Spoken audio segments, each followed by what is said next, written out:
Good afternoon and welcome to the Rapid City Legal and Finance Committee meeting for September 30th, 2015. I'd like to start with a roll call and determination of quorum, please.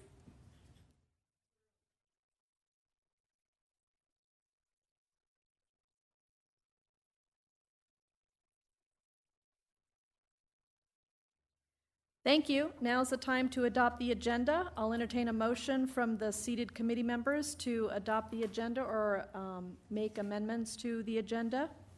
So moved. Second. I've got a motion by Nordstrom to adopt the agenda, second by Chad Lewis, and the chair recognizes Steve Laurenti. Topic is adoption of the agenda. Yes, Chair, I was hoping, and this will be germane, but to walk on an item for to add discussion on vision funds, using vision funds for street and related sewer projects, only because they had a discussion at Public Works, and I thought maybe we could just put that on the agenda and maybe a motion will come out of it. I don't know that a motion did out of Public Works. It did not. It was acknowledged, and since it was covered there, it'll come to Monday night's meeting. So are you trying to make an amendment to add that? That's what I was hoping, that maybe we might actually send a motion to the council, but if there isn't the will to do that. Chair recognizes Alderman Lewis. Joel, can we have like dual agenda items on there? I mean, it's covering the same thing. I mean, couldn't you just pull it off of the consent calendar from Public Works and make your amendment there at council? Would that be the more proper approach? Or? Correct. I mean, it probably, since it's the same discussion, should be unified into one item anyway on the agenda for Monday night. Is that okay with you, Mr. Laurenti? Yeah, that's fine. Okay. I mean, I don't have a problem discussing it now, Yeah. but I was thinking if we're going to, not to confuse the public by having the same item on the agenda. I just want to clarify that I wanted to do it purely because I didn't think that there was a motion that came out of the discussion. I had hoped that maybe there would be going to council with a motion, but I can live with that. Okay, thanks. Thank you. I'll withdraw that request. All right. We currently have a motion and a second to adopt the agenda as written today. Any further discussion? Seeing none, all in favor? Aye. Any opposed? The agenda has been adopted. Now is the time for general public comment. This is a time for anyone in the audience to address the seated committee members today on any items that are currently not on the agenda. I currently do not have any speaker request forms for general public comment. Am I missing anyone? Seeing none, we're going to move on to public comment for consent items. Consent items on the agenda today are items 1 through 15. I currently have no speaker request forms for any consent items 1 through 15 on today's agenda. And am I missing anyone? Seeing none, public comment is now closed. We're now considering items 1 through 15, which are the consent items. Are there any items that any committee member would like pulled from the consent calendar today?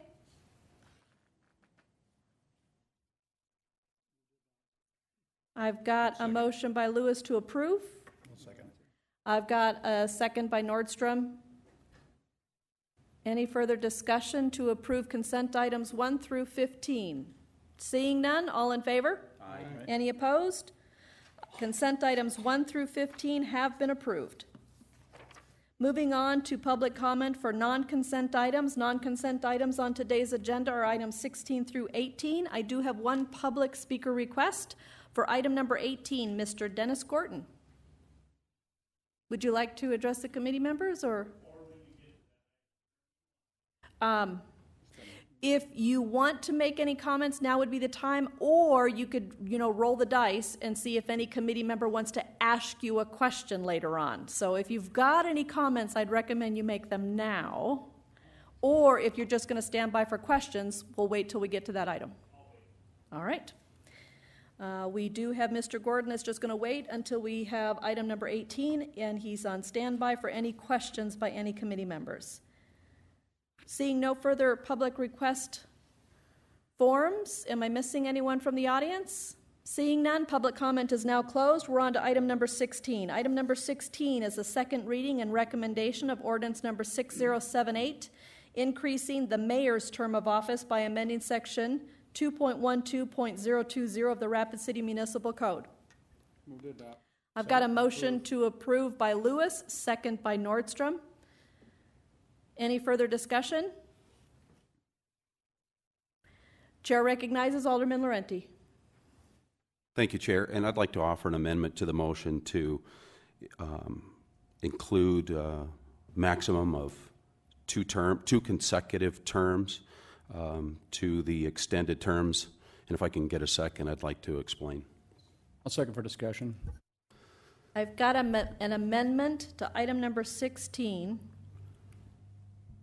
to limit Term limits of two the terms terms. of two consecutive terms. Correct.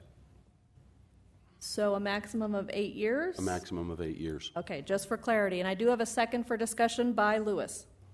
Alderman Laurenti, you have the floor. Thank you, Chair.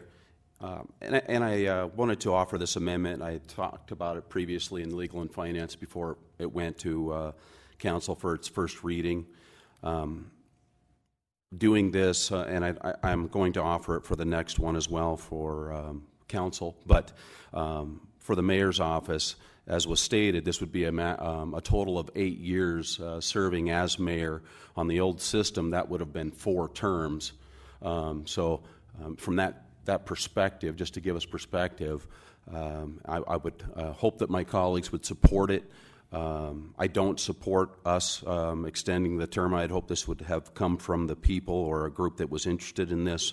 However, if we're going to approve it, I think we need to have term limits installed, and I'm hoping my colleagues will support it. Thank you. Chair recognizes Alderman Lewis. Thank you, Madam Chairman. I actually tend to agree with my colleague on the amount of time. However, the communication I had from the attorney's office here is that since we are not a home rule city, we probably can't specifically, I think that's the state controls the term limits basically, or something along those lines. The response we got was that it was more or less up to the state to make those regulations. We can't go ahead and adopt term limits. If I remember the email correctly, something along those lines. So I think we're probably against our own. Is Joel coming back in? Okay, here he is. Okay, maybe look to Joel to kind of re-explain that to me, because I appreciate the spirit of the motion. I just want to make sure that we're not overstepping our bounds as a city. As far as pertaining to term, did you hear the discussion, Mr.?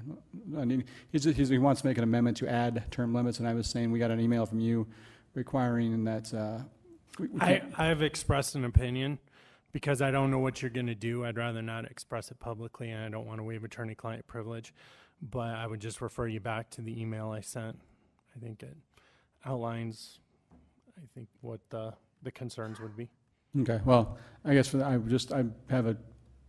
won't be supporting this amendment just because of I have some make sure we're not doing something we can't do by the state law. That's my biggest concern. So I do appreciate it. I mean, I don't have a problem with. We do limit the governor to 2 years, and we do limit a lot of things in 2 years, or 2 terms, I guess, so, but I'll talk to you about it later. Chair recognizes Alderman Nordstrom. Thank you, Madam Chair. I'm not going to support this either because I've seen how term limits affect the state legislature, what repercussions have been already limited by that. And in fact, what I've seen is the executive branch has been able to retain much more authority, and that applies with the next item on the agenda as well. So I don't need to repeat my comments, but essentially that's where I'm at, is that I think with the cutting back or limiting people in their term of office, so that takes away the right for the people to vote on it as well. So I just think it moves the control or the power or authority to a different branch of government, and we don't need to do that. Thank you. Chair recognizes Alderman Laurenti. Thank you, Chair. And I understand that there are some questions remaining out there, but that is exactly why I wanted to propose it, so that those questions can get hammered out. I can't imagine that a state would not allow a municipality to have ultimately power over term limits when itself has term limits. So I want to have some greater clarification, and I think moving it forward with the amendment would then help us get us clarification so that we can all make an informed decision at the next council meeting. So I would hope that my colleagues would support it just in that light, so that we can get absolute clarification, be it in executive session or wherever it is, whether we can move forward with this. Thank you. Thank you. Chair recognizes Alderman Lewis. Are you going to pose a question to the attorney?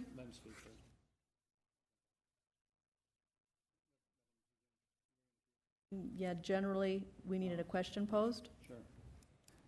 Mr. Landine, did you have something you'd like to add, germane to the discussion? I think just in response, I don't know that I can provide any more clarification. And Alderman Laurenti, if you'd like to talk about it with me directly further, I mean, we can discuss it and I can try to further elaborate. But as far as the result, I don't think whether you make the motion or not, I'm going to be able to clarify it any further. It hasn't been addressed by the court specifically, so I have to look at other things and make an educated guess, essentially. I still, Laura? Okay. Alderman Lewis, you still I have guess the in that floor. spirit, I'm just gonna, I'll stay with my original intent not to support this, just because I think we can always come back and add this later if we decide that we've got it all clarified after we pass this amendment or whatever if we don't. But I do appreciate what you're trying to say, but I just want to do it right, and then we can add things later. That's the way I want to go with it, so thanks. Seeing no further lights for discussion, we do have an amendment to item number 16, which is to add that there would be term limits for no more than 2 terms or 8 years. All in favor? Aye. All opposed? Aye. Amendment fails 3-1. We are now back on the original item, which is item number 16. Seeing no further discussion, all in favor? Aye. Any opposed? No. Item number 16 passes as presented on the agenda 3-1, going to City Council Monday night.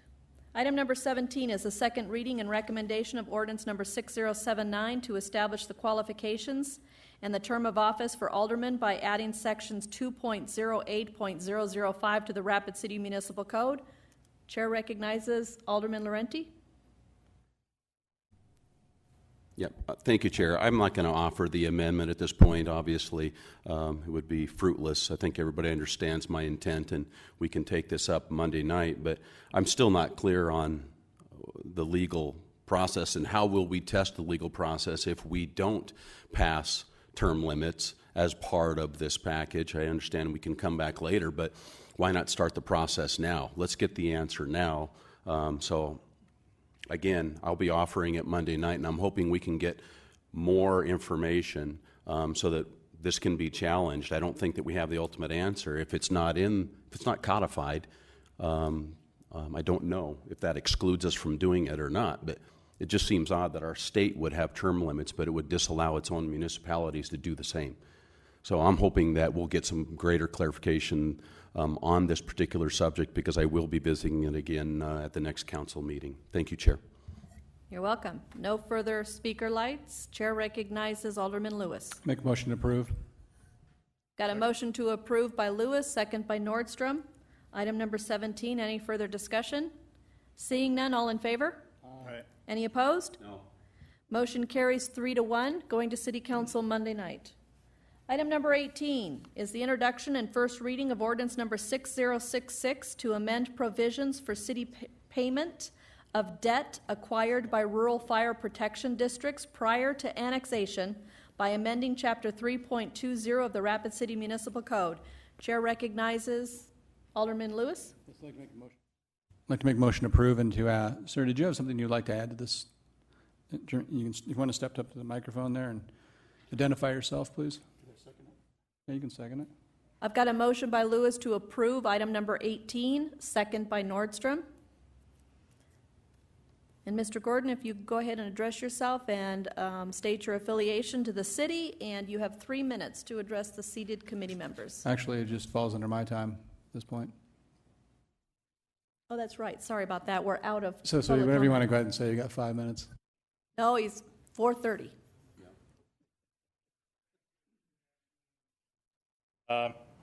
I'm Dennis Gorton. I'm the Pennington County Fire Administrator, and I work for Pennington County. I've been the administrator for almost 26 years. I've also been a volunteer firefighter with the North Haines volunteer fire department for 39 years. And it was actually North Haines that over 30 years ago that actually kicked off all this annexation discussion when Woody Woodson was the city attorney and the city decided to annex Deadwood Avenue. That started it. So I've been involved in this, like I say, for over 30 years in some capacity. Over the past year or so, we've been working with Carla and Pauline and Sarah and a couple of the rural fire districts, and we've met and discussed the proposed city ordinance a couple of different times. We definitely have some differences of opinion on what a capital expenditure is and what comprises indebtedness. Doesn't mean we can't meet somewhere in the middle, but we just have a difference of opinion on that a little bit.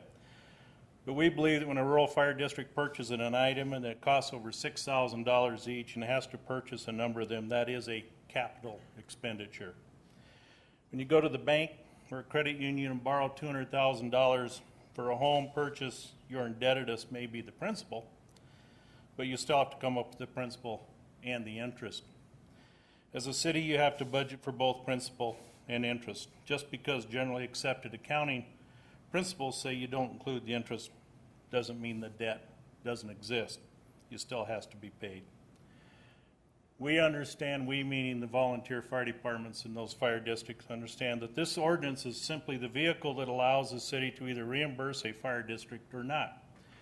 The actual details will be in the annexation resolution.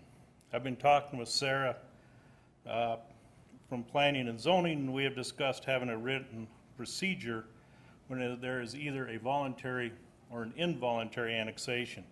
It is spelled out. So it's spelled out as to what the city and the fire district would be meeting and agreeing to, and who's going to absorb the capital expenditure debts, the city or the property owners. Honestly, there could be annexations in the future or now that the amount of debt is not worth anybody's time. It could be as low as $1 or $2 or $5, and those aren't really worth anybody's time or anybody's expenses.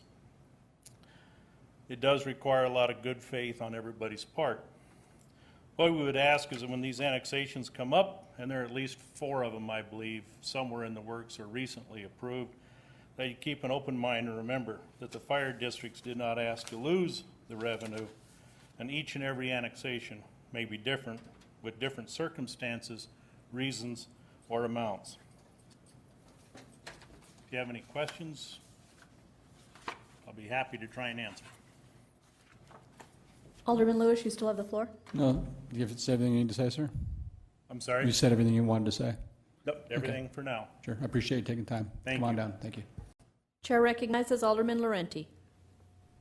Thank you, Chair. And if I may, I'd like to ask the city attorney a question on this. It might be finance office as well. But Joel, on this particular issue, I just want to clarify, and we had a little discussion, but it is a case-by-case situation where does it come to council for the decision, or is this a staff recommendation that comes to council? How will that process work? It's already in place, I assume. We're just changing it a little bit, but it is a case-by-case. That's my first question. Yes, the ordinance makes it a case-by-case basis, so the council will ultimately decide. Does this change arise from some problems that we've had with annexation, or is this just some housekeeping that helps clarify what we're doing as a council, that type of thing? Well, I think some concerns arose over the annexation of Countryside because it was a substantial amount, and then looked at the ordinance, and there were some issues, I think, with the way it had been handled in the past, or some concerns. So it was decided the ordinance was needed to clean it up and make the reimbursement comply with state law. One last question, and this it might be more rhetorical than any, but I think this is more for the public. But if you can chime in to make sure that I have this right, it's not if the city assumes this debt, we're also assuming that the related taxes in the annexation. So I assume that's part of the decision-making process, is that the city isn't going to bear a new debt that they're not getting new taxes that they didn't have before to help support the debt. Is that correct? Well, I don't know that I would necessarily agree with that statement. Okay? There is, if you're a part of the fire district, there's going to be an assessment, or part of that is going to pay that debt. I mean, they'll just start paying the normal property taxes. I don't know if there's an ability, and maybe Pauline could elaborate, but if there's an ability, I know sometimes when we've annexed sanitary districts and they have some outstanding debt, we have imposed an additional fee, but I don't know if that would work on a fire district, because those are enterprise funds and you pay a monthly bill for those, whereas a fire department, you're not paying a monthly bill. So I don't think there's any opportunity for a surcharge there to collect the extra debt from that. That's the decision you're going to essentially have to make when you annex, is if you don't assume that debt, it's going to be an impediment to voluntary annexation, because the county can still keep collecting that additional levy on that property. So they're going to be paying the city taxes plus that additional levy. So it'll be more expensive, which maybe the people that want to be annexed in don't care because they need something else like city water or something like that.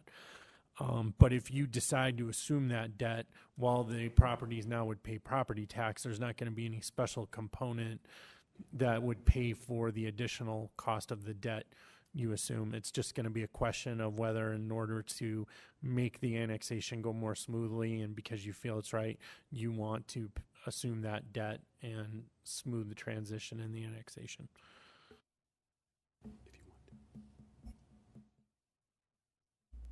Alderman Laurenti, you still have the floor. I didn't know if the finance office had anything to add to that might clarify. I just wanted to really delve into that just a bit so that the public understood, that this isn't like if we take on this debt, well, now the current taxpayers, and that would be true, the current taxpayers would be bearing that debt, but we'd be annexing citizens or properties, if you will, that would help pay for that debt. So I don't know if there's any greater clarification needed or not, but if you would. There is actually a technicality. We're not assuming debt. What we are doing is making basically a one-time payment, or if you choose to pay it over the course of the life of the debt, you could, but the debt will never show on the city's books. Currently, or in the most recent past, we have made a one-time payment to pay the proportionate share of the debt that was outstanding. So like in the case of Countryside, if we still had an ordinance in place that was effective, we would have probably paid about 16% of their outstanding debt, because we annexed in 16% of their assessed valuation. And so it would be with cash on hand that we currently have, or revenues that we're receiving now, that would make that payment, but then we're done with it. All right, thank you very much. I yield. Chair recognizes Alderman Nordstrom. Thank you, Madam Chair. This question goes to the city attorneys.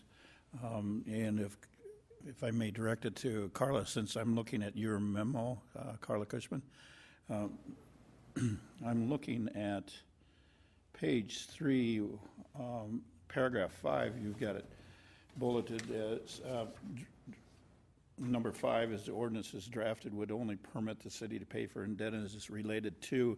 Can you help explain that just a little bit further? Translate that for me. Yes, the previous ordinance had Carla, if you could please identify yourself for the record. Yeah, I'm Carla Cushman, Assistant City Attorney. The previous ordinance had said that payment would be made for capital expenditures, but didn't define that amount. And so we thought it was important to define that within the new ordinance. And so I worked with Pauline and Chief Maltaverne and planning staff to come up with, mostly it was from Chief Maltaverne, but to talk about what kind of items would be capital expenditures. And it would be real property, buildings and structures, and vehicles that contain tanks or pumps, or that are designed or modified to transport injured people.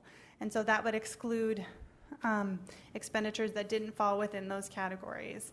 And I will let Pauline talk about the indebtedness issue, since that really is an accounting measure, but our ordinance does say, based on accounting principles, that any payment would be made for indebtedness and would not be made for the interest that the fire district would have in terms of the proportionate share. If I may, before we go to the finance office, I was reading some of the language in the strikeout. And I think that's where some of the confusion, for me, was coming up, and how that indebtedness worked for that. So that's what brought this question about. And then, so thank you for explaining partial answer for me. Now we can go to Pauline, if I may. And your question to Pauline? The answer to help me out understanding a little bit further in number 5 on page 3 of Carla's memo has to do with the indebtedness and how that's structured. And I understand it's on a case-by-case basis, but and we're not seeing a cap on this or maximum. So that's why I'm bringing up this question. Correct. We did not put a maximum on there because the debt from volunteer fire department and the rural fire districts varies from station to station or from district to district, and that's been evident by Rapid Valley just built their new building, and that's over I think $3 million they reported to us. There's other ones like Whispering Pines that has about $400,000 of debt for a truck, and so we didn't want to put a maximum on there, but we did want to limit it to the principal amount, because when we do our audits and our reporting that we're required to do, not only for the audits but also for bonding, we have to report the debt on there, which is the principal balance of your loans. That debt, according to generally accepted accounting principles, does not include the interest amount. Yes, you're liable for it as part of your debt service payment, but that is not considered debt under generally accepted accounting principles.